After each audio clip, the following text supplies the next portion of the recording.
Right. All right. Good afternoon, everyone. Welcome to the weekly webinar. We're happy to have you. It looks like everybody that I can see is muted, which is wonderful. Please continue to keep yourself muted, and you can have your camera on or off. But as I was discussing with our presenter before, we have learned that when we record the Zoom, as long as you are not talking, your name and your photo are not shown on the recorder. If you say something and or if you turn your camera on to say something, your name and or your face might show on the recording, which we do post on YouTube. So I just want everyone to be aware of that and govern yourselves accordingly because I don't have a way to go in and edit it out after we're finished. But don't let that stop you from asking questions. Feel free to use the chat. And the chat is not part of the recording. And only I have that after the video is over. Okay, enough boring stuff. Oh, one more thing that is definitely not boring. You may notice that I still have my One Day 1KU background on. And that is because I wanted to remember to thank you all for your very vigorous support of One Day 1KU. The last I read, the program had raised more than $5 million in 24 hours, which is just amazing. That's amazing. And even better news than that, I don't know if I mentioned during our webinar last week, I probably did, that every hour of the 24 hours of One Day 1KU, each hour is designated a power hour for one of KU's many agencies. And our power hour at the ADRC was 2 o'clock to 3 o'clock during the weekly webinar. And the agency that gets the most gifts during the power hour gets an extra bonus. Well, guess who won the power hour? Oh no, I just disappeared. The ADRC won the power hour. So we got some extra funding. Thank you, thank you, thank you. We are so proud. And I'll probably put a notice about that in our newsletter next week. It is only because of you that we can do that kind of thing. So congratulations to us and thank you to you for your generous support of KU, whether you donated to the ADRC or to one of the, I don't know how many other organizations are under the umbrella. And it is because of those contributions that we were able to do these kinds of things, like having the webinars. And the other reason I have my background on is that today is the all staff meeting annual workshop for the ADRC. And so we all get together under one roof. And part of the day we spend going on tours around campus. So all my colleagues are off visiting different parts of the building, and I am in the catering room at the health education building. And I could take my background off and you'd see a big refrigerator behind me.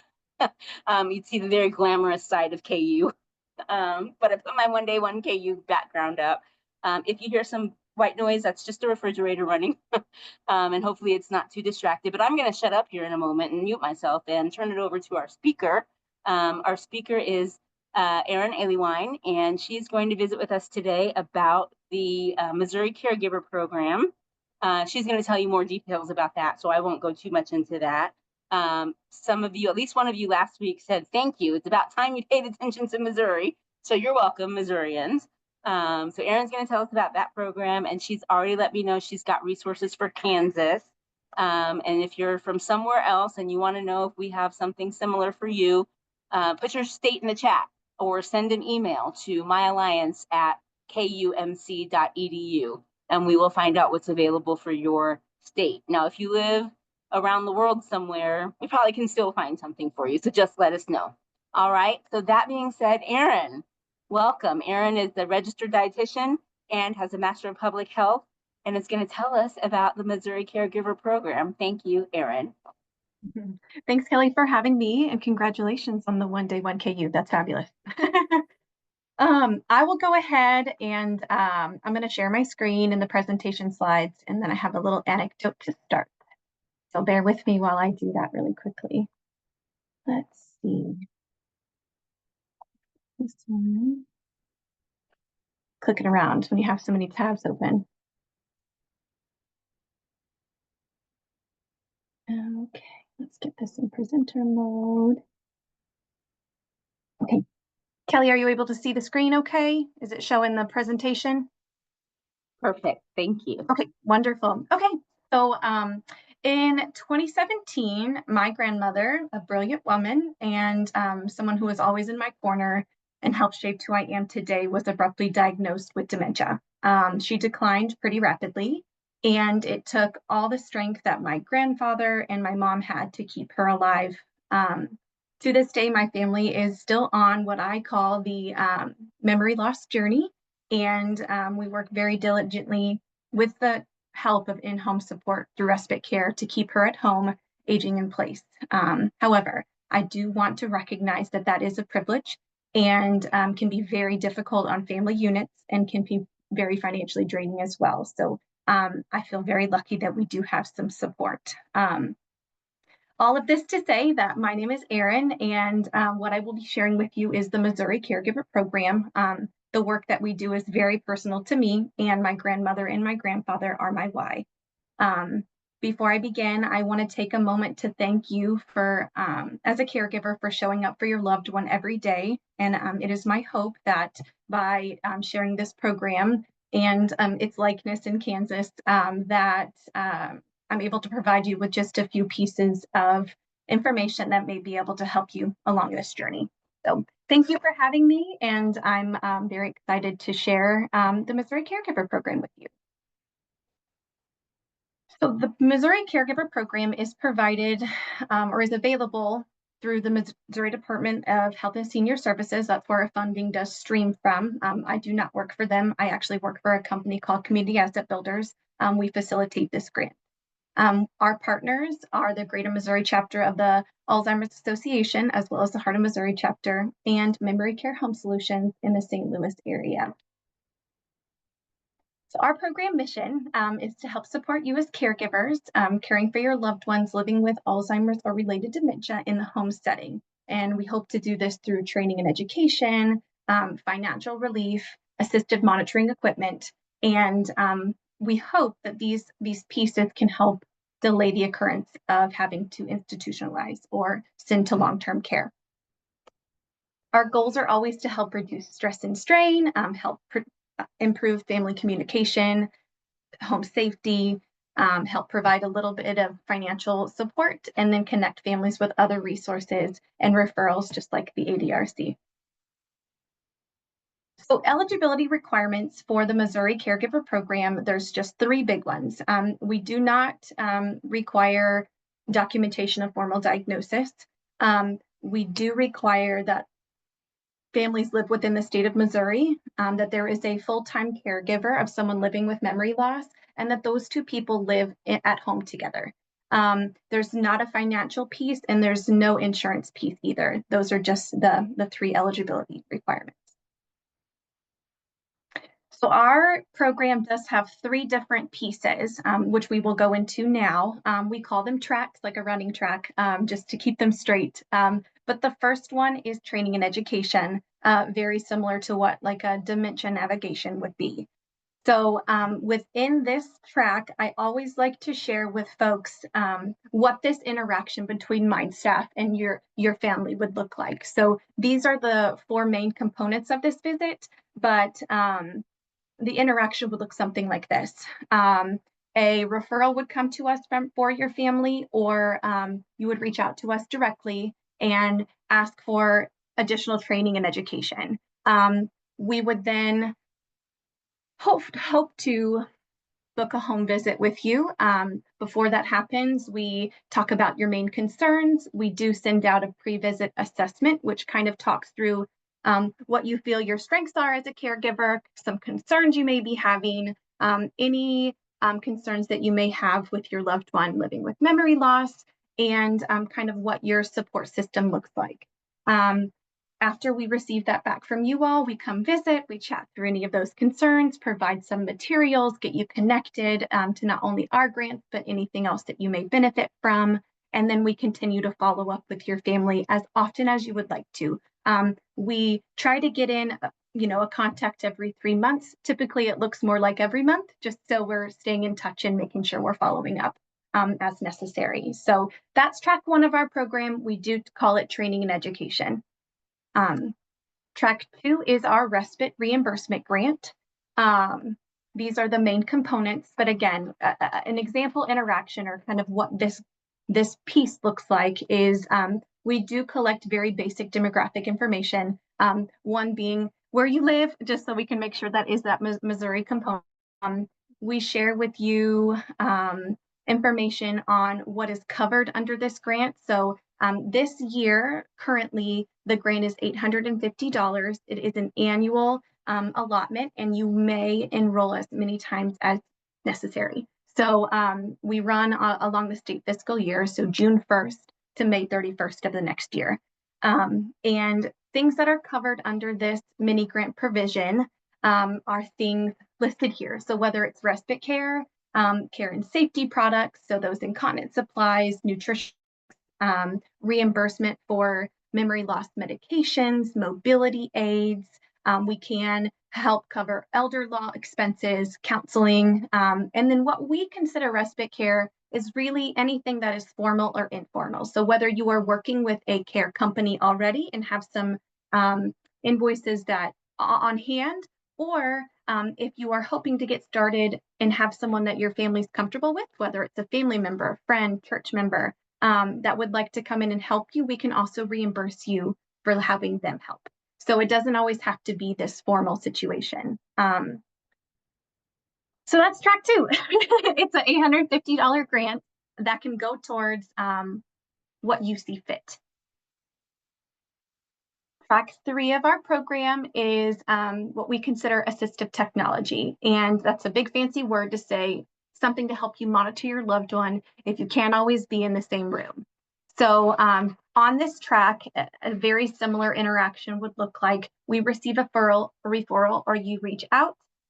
During this conversation, we indicate or you tell us that you're having trouble keeping your eyes on them, whether it's they're wanting to leave the house in a wandering situation, or you work downstairs and they need to be upstairs, any type of situation where having something like a baby monitor or an indoor camera or outdoor camera, or, I'll get to the list, but anything like that can help you keep eyes in a different room.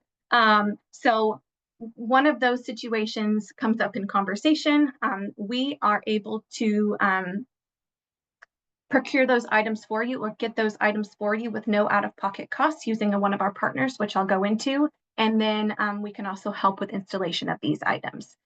So services or devices that fall underneath this category under this grant are things like I mentioned, indoor or outdoor security cameras or systems, bed alarms, motion detectors, cell phone apps like Life 360, or pendants or watches that do have GPS capability or fall detection.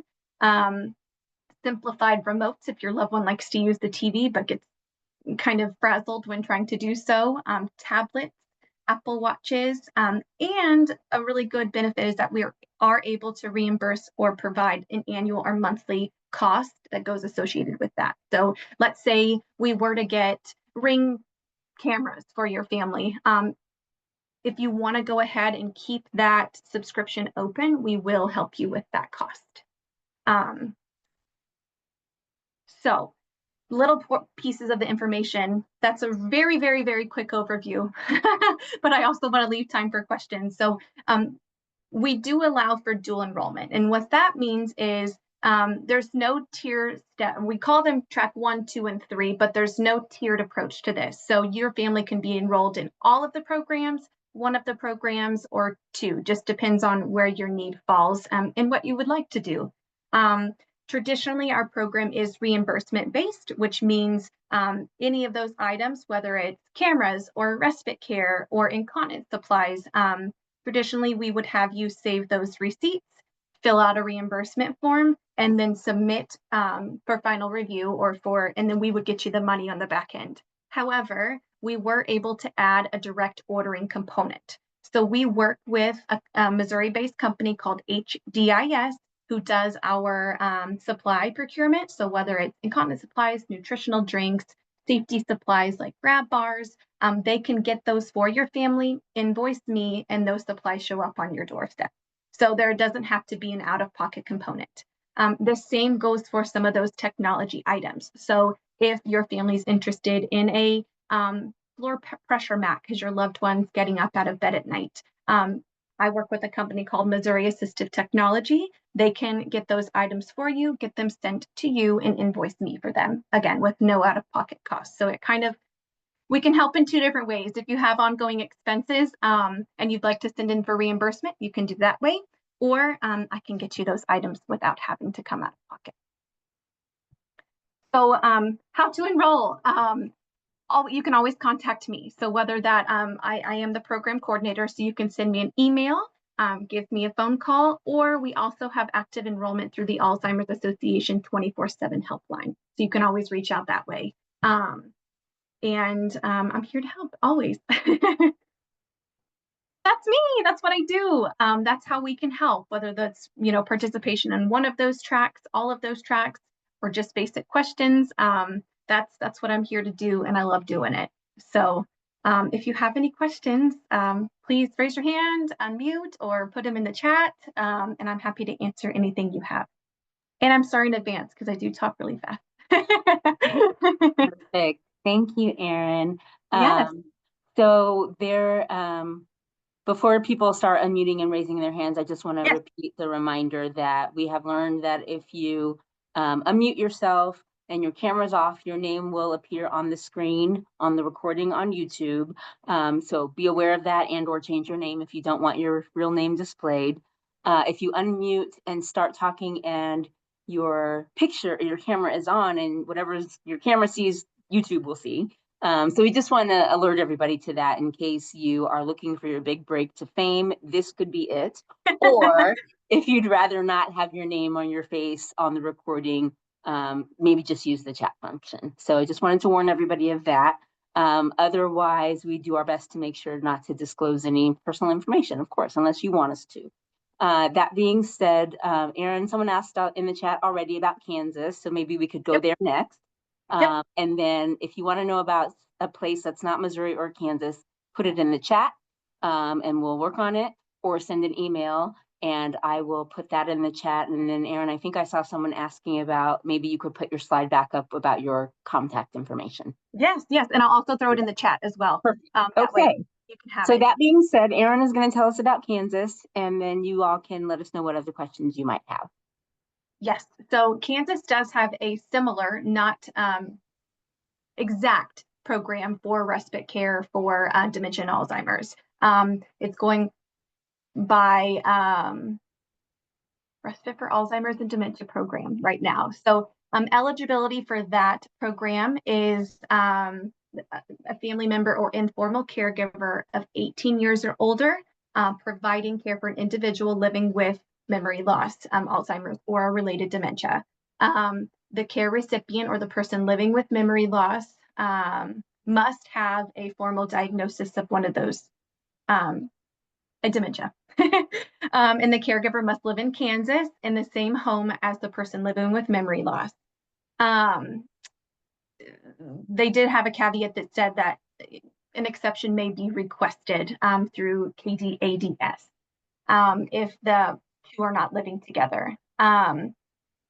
They do have definitions what specifically has, what defines respite care, as well as how to apply. This program, so in the state of Missouri, ours is housed with my organization. Where it's housed in Kansas is actually in the local area agency on aging. And they have a couple caveats in terms of how those funds can be used. A very frequently asked question is, do I get the grant upfront to spend? And the simple answer I was provided is that the funds are actually paid to the respite provider in Kansas. So there may not necessarily be that reimbursement piece that Missouri does have. So those are the basics that I do know. That if you are interested in learning more about that program, I would reach out to your local area agency on aging. And then they can kind of make sure you're hitting the eligibility requirements and tell you more specifics about how their grant is functioning, housed under their agency. So I do have a link to the eligibility requirements and the frequently asked questions, as well as a contact So I will, and a flyer. So I will go ahead. My coworkers at the Alzheimer's Association shared this link with me, so I'm sure it's fine. I share it. It's on the Kansas Department of Aging and Disability Services website. So I'll go ahead and throw that in the chat, and hopefully you're able to get to the part of the program that you need. Excellent. Thank you, Erin. Sure. So I have, thanks to all my magic tricks and my magic wand, we had a question about the state of Washington in the chat, and I did locate a link for some support available in Washington. So to the person who asked that, I think if you click that, you'll be headed in the right direction. If anybody is thinking about another state, feel free to let me practice on you, and I'll be happy to find out. And then Erin, there's a question about whether someone can skip the in-house visit and the note that it would cause extreme stress to the caregiver. So if you would address 100%. that. Yeah. Yes, that is not an uncommon situation at all. Not only the caregiver, but sometimes if you're anything like my grandmother, she doesn't want anyone in her home. So yes, track one is not required. It is definitely not required. If it's just an additional help if you need it, and it's always available. So if something changes and you'd like it, it's always available. But no, it is not a requirement to participate in either one of the other grant programs. Great. Good to know. See, Yes. this program is meant to make life easier, right? So Absolutely. Yeah. it sounds like it's quite adaptable to individual We needs. definitely do not want to create any more barriers. That's right. Okay. The person who asked about Missouri, Erin will put her information up in the chat. Yep, I'm doing it right now. Erin, is your slide presentation something that you would be willing to share with me? Yeah, of course. So if Erin will email her presentation to me, I'm happy to share it by email. I can make a PDF, and so then I can share it by email. So we'll do that. And then Erin, if you would type your information in the chat for those who are here right now, that would be great. Absolutely. And I'm demanding a lot of things from Erin, so I'll give her a break for just a second. But I do have another question Okay. to ask. I'm ready. Yeah. At the beginning of your presentation, Erin, you mentioned that there was no, I can't remember exactly how you said it, but you said there's no financial something, no financial information. Can you, I think I know what you mean, but can you expand on what that means for everybody? Absolutely. Yes. We don't collect income at all. So there's no component to this where I'm going to be asking you financial information. So the information that we do collect is name, date of birth, physical address, just so I can send you your packet, email address, and some very brief diagnosis information. Just how long or what particular diagnosis may be happening, just in case I can get you some more resources. Perfect. Yeah, no financial at all. Okay, so then that means there's not like an income threshold, right? Correct. Not at all. So no matter how much money you have or don't have, if this program sounds like something you would find supportive, you can reach out Exactly. Mm-hmm. and participate. That's great. And that allows me to give a shameless plug for a study that we are doing at KU called the CARE study. We had a webinar about a month ago. I can't believe it's been a month already, but we had about a month ago, we had the study coordinator for our CARE study, which is looking at financial burden and caregiving. And they're asking people who are sort of new to the caregiving game about what's that been like for you? And we're presuming that the answer is, well, it's been hard. And we want to know when it's hard so we can work on figuring out how to make it easier. And if someone says, oh, well, caregiving is the easiest thing I've ever done, we want to know why for them too. We want to know their secret. So I'm going to put the link for the CARE study in the chat because they are still looking for folks to talk about caregiving experiences. And you don't have to go anywhere. You can do it over the phone. You can do it on Zoom. I believe you can do it by email. And it will be wonderful to contribute to our bank of knowledge in terms of what caregivers want and need. And dare I say, something like that study is what makes Erin's work possible. Erin, is that a fair thing to say? Yeah, Erin's nodding. absolutely. Yes. Okay. So here is the link for the CARE study in the chat. So click on that if you choose to. We won't know if you click on it. So don't feel like you can't click on it and I will somehow know that you did. But if you do click on it, that will take you to a website where we can help you figure out if you would be eligible for that CARE study. All right, so thank you, Erin. Another question in the chat is if you're already enrolled in your program, is it automatic for the next year or do you have to reapply? So there's no reapply that you have to do since you're already in if you are already in the program, um, we'll just contact you when we start enrolling again. So I would say that it's automatic as possible. We do have to go through those set of questions again, only because things change rather quickly, as we know, or can change rather quickly, I should say. So we would just go back and verify your information, make sure contact information is still up to date, and then make sure there's not any changes that we need to help with. But yes, Perfect. since the database is already here, we will just reach out, or always reach out to me.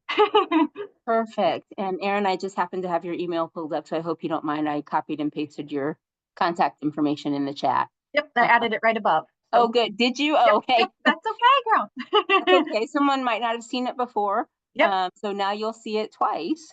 Everybody jot that down so you can find Erin if you have questions beyond today. Gosh, 2:26 already. I can't believe it. I swear I looked at the clock and it said 2:15. So we're just rolling right along. If anybody else has any questions, feel free to please use the chat, and I will point out that I put the website for eldercare.gov. That's a federal program. It covers all of the United States. And you can go to eldercare.gov and put in a zip code, and it will show you what's available in terms of an area agency on aging that serves your particular county, or if you live in Louisiana, your parish.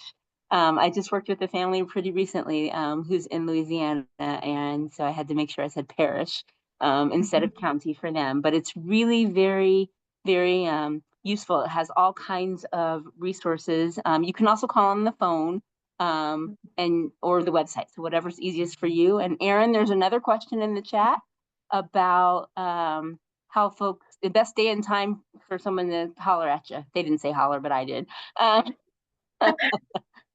Yep, I am in office working on this program Tuesday through Friday at noon. I am available on Mondays, but that's mainly our conferencing day.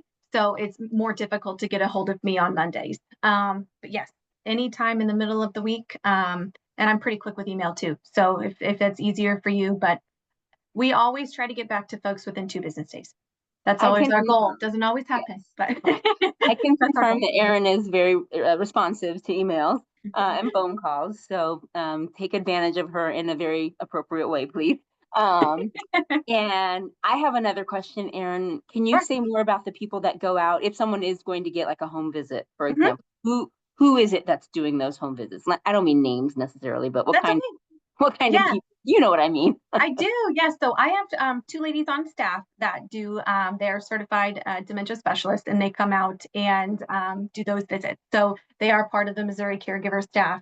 In the St. Louis area in particular, our partners at Memory Care Home Solutions also do those type of visits. Yeah. So I would say in this area of the state, it would be one of my gals. Okay. Mhm. Very good. Well, it sounds like you've got some fantastic resources. I know we're always looking for what's going to make this easier. This thing we didn't Absolutely. sign up for, and our most precious resource, our parents, our spouses, our siblings, our grandparents, our neighbors, our whatever's. And so it's so nice to know that people are in good hands, and all they have to do is say maybe one word, right? Help or Yeah. please or Yes. oh no, any words. And Um, we care a yeah, lot. And like I yeah, said in the beginning, this program is very, very important to me, and so are your families. So very um, I don't want to say we always know exactly what's going on, because if you've met one person living with memory loss, you've met one person. But we'll work our hardest to make sure we're getting you the resources that you need. wonderful. I believe that with all of my heart. Another question that came up, and you all don't let me monopolize the questions. I just, I know somebody's going to probably ask me this, so I want to know the answer. And that is, I know that there's a lot of uncertainty in the Mhm. world, especially with financing. But Erin, do you have an idea of how long this program might be sustained? Like, is it going to be around for a while or something else? So the program functions on a 3-year term. Okay. So we have funding solidified through 2026. And then like I said, since it's a 3-year turnover, we will the program goes out for bid, if that makes sense. Per a few of my partners, there is a lot of support in the legislature to keep these programs going. And there are trying to grow them as well, not only sustaining, but growing. Beyond 2026, I will not speak because I don't know what that looks like. But we are, Missouri based. The funding does not come down through the federal government. So as long as there's support in Missouri, and I definitely always, always, always encourage caregivers to advocate for not only your situation, but for everyone else in these, on this journey with us, because your voices mean something. They really do. We always send for anyone who's interested, especially in our program too, and give us your blessing. We always send your testimonies if you're interested, because it means a lot to people to put faces and to put situations to this disease. I'm the first one on the list. I really care about this, but no, in terms of, long answer short, at least through 2026 is what I can. Perfect. That's very encouraging. Thank you. And well, hello there. To the person in the chat who just asked this wonderful question. I'm trying to remember not to call people's names out just in case they don't want to be have their names advertised. But anyway, the chat question is, hi, Erin, do you take referrals from community-based organizations? I would love to share your resources with our library patrons. Thank you to our library friends. So Erin, I think I know the answer, but I'll let you respond to that. Yes, yes. We also, and I can send this to Kelly too, we do have a web page. We do have a formal HIPAA compliant referral option as well. It doesn't always just have to come to me. So that if that's something that your organization needs, I'm happy to get that sent out. But yes, we take referrals from anyone. Perfect. And Okay. please share. Yes. So I can connect you two to get stuff over to the library. And Erin, if you wouldn't mind dropping in the chat again your website for the person who just asked, that would be fantastic. And gosh, folks, we're at 2:33. You're most welcome. So I'm going to give Erin a moment to put her website in the chat. I am going to, for some of you came in, I think after I was thanking you for One Day 1KU. So just so I can make sure everybody knows, thank you for your support of One Day 1KU. You'll see I still have my background up. One Day 1KU has raised more than $5 million in 24 hours. That's fantastic. And KU Alzheimer's Disease Research Center won the Power Hour last Thursday between 2 and 3, when many of you were here on the webinar. Some of you were giving a lot of gifts apparently, and so that means we got an even bigger boost in terms of financing, which is going to be so helpful for the work that we do, research and caregiver support, and ultimately a cure. I've been in a meeting all day with Dr. Burns and Dr. Swerdlow and all of my colleagues, and it's really exciting what's on the horizon. We think that either we are going to find the cure here at KU, or we are going to help somebody somewhere else find the cure, but it's coming. And it is because you support us with your attendance at the webinars and so many other things. So thank you. Thank you, Erin. Always great to know about a wonderful resource available to folk to make life easier for caregivers and for people experiencing cognitive change. Next Thursday, we are having Laura Janusik, also known as Listening Laura. And Laura was a presenter last fall on Halloween, as a matter of fact, for our webinar. She was with us in person, and she gave some tips on caregiving and communication. She's going to join us again next Thursday, which is March 6th, and she's going to talk about more communication things. I need to go back and look at her. She gave me the title of her topic, and it's somewhere not in here right now. But anyway, it promises to be a good time. It will only be on Zoom this time. You'll see it in the My Alliance newsletter on Monday. And we've got a bunch of really great topics coming up over the next few weeks. Now that it's spring, it's really, I mean, I think they're all great, but we're going to have some good stuff. So stay tuned. Enjoy the nice weather. Hopefully spring is here to stay. Erin, again, thank you. The recording I'm going to start posting as soon as I can, so this will be available. And again, if you're in a state that's not Missouri or Kansas, we can find out. We can find out what's available to you. You can send email to myalliance@kumc.edu, and we'll be happy to help. All right. Thanks again, Erin. Appreciate you very much. Take care. Thank you. Bye, everyone.